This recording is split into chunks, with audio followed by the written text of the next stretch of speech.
Welcome to the global warming presentation. My name is Howard Nehal.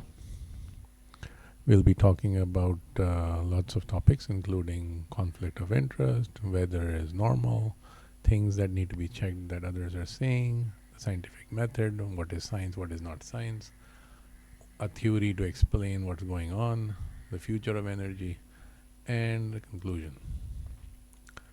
The conflict of interest disclosure is that I work in solar power and I also like nuclear power. And the climate change propaganda is supposed to push for these two.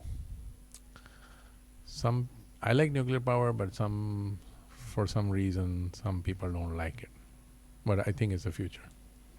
I'll explain in detail in this presentation also. So let's go to some measurements. I mean, there is a 10 to 20 degree difference every day. And that's because the Earth has got 12 hours at night to get rid of a lot of heat by radiation. The lowest temperature, for example, last year in my city was 0 degrees on 24th Jan. This year it was on 24th Jan, but it was only 8 degrees. I mean, I was expecting it to go lower, but 8 degrees is the difference between this year and last year. These are the ice ages. I mean, the ice ages cause the ice caps to move back and forth. I don't think humans are involved. Then you've got over millions of years. I don't think humans are involved. So you've got the 41,000 year cycle, and these days you have the 100,000 year cycle, which is related to how far we are from the sun, and that's based on the orbital movement. And CO2 actually follows the temperature. The Earth's temperature goes up, CO2 goes up. Earth's temperature goes down, then CO2 comes down. It's not the other way around.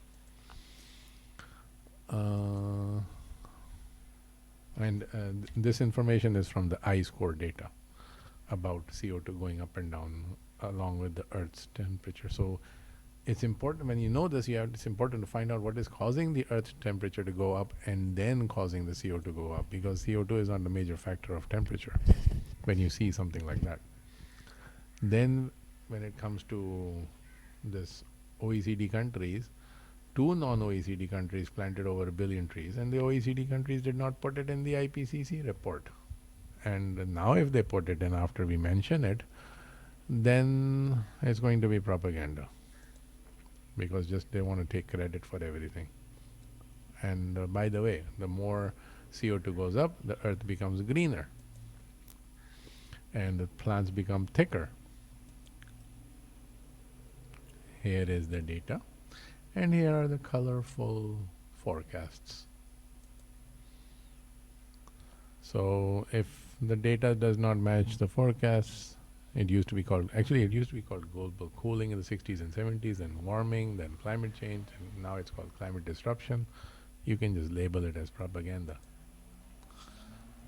So it keeps changing, and it's like these guys, the end is near. The terms keep changing, the doomsday dates keep changing. Looks like a scam. The NOAA adjusted the raw data for temperature to be politically correct. These are things that need to be checked by both sides. And then the greenhouse gas potency is mentioned only in the IPCC. There is no unit for it in science.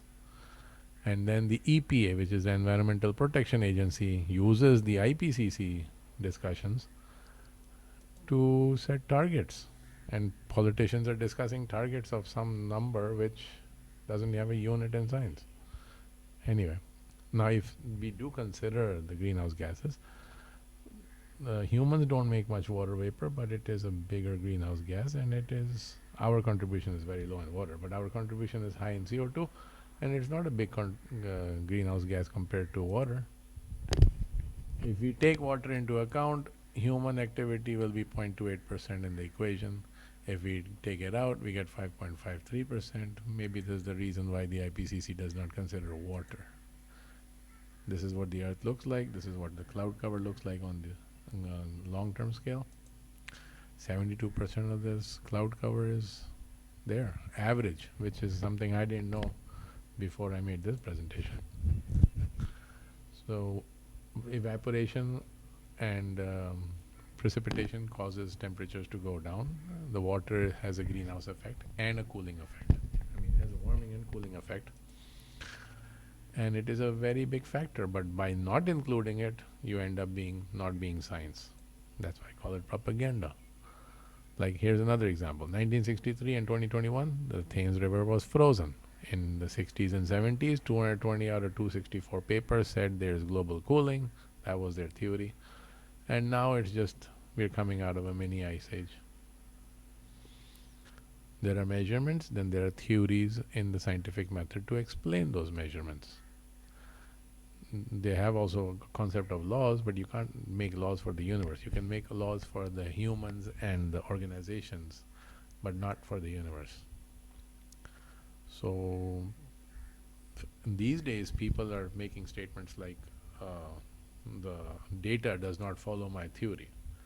That is definitely not science, because science job is to come up with a theory to explain or try to fit the data, but not the other way around.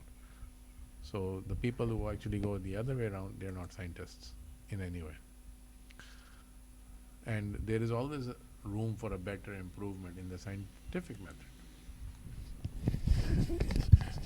These days, a lot of stuff is being labeled as science when it's actually the opposite. And they're 20 to 50 years from now, they'll figure it. Most of the people will figure out that they've been misled. Here's another example. A scientist who goes against the popular propaganda these days, the propaganda people attack the person and not the science or their paper. I mean, what if they're wrong? I mean, either side could be right or wrong. So funding should be for both sides. Okay, the sun goes through these spiral arms of the galaxy. And recently Voyager measured the termination shock, which is the outer limits of the solar system. The planets move in a cone, and that cone is the shape of the termination shock between the galactic wind and the solar wind. The solar wind from the inside pushes outwards, and the galactic wind pushes inwards. And the planets actually are moving in the shape of a vortex. The sun sort of is moving vertically against the orbital plane, and this is the shape that is created. It looks like a cone. You could also call it a vortex. Now, these conic sections, the circle is very close to what the orbits look like, but they're slightly tilted, so there's a little bit of an ellipse. And the comets follow a parabola. So, and the items that come from outside the solar system follow the hyperbola. And this conic section, this cone is like, you can imagine the sun over here, and then the planets are here, and the sun is moving in this direction through space. So, and the galactic wind is pushing from the outside, and the solar wind is pushing from the inside, and that's where you get this vortex or cone shape for the orbits of the planets. Now, our Earth is being pushed around like a floating balloon in the sea, and the orbit changes, and that causes this 100,000-year cycle of ice ages. So it's like the planets are buoyant between these two winds, floating like a flag in the air. It's in one place, but it's moving left and right a bit. Okay, so currently 10% of our power comes from nuclear power, but we use only a few elements, mostly uranium. And they're talking about hydrogen. I mean, they're talking about hydrogen for fusion, but there are over 100 elements. In the olden times, we had more biological power. These days, we have more chemical power. And 10% of our energy comes from nuclear power these days, and you can see it where the brightest spots are those countries with nuclear power. Currently, the nuclear power is using up to 1% of the fuel. In the future, we are working on making it smaller so the capital costs go down, and new future power these small reactors can use up to 90% of the fuel. Then the next level is antimatter power, where you can use 100% of fuel. Beyond that, you've got millions of times more or billions of times more power than chemical power, which is dark matter power.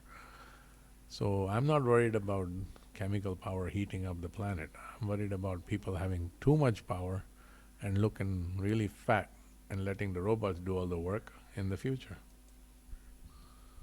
So, like one journalist used to say, if you want to find out the story, follow the money. So, this was the presentation on the politically incorrect version of climate change. I call it global warming because that's what it's all about. So, it's very hard to go against a popular opinion because that requires major resource investments, but this was just an attempt at presenting the other side of what's going on.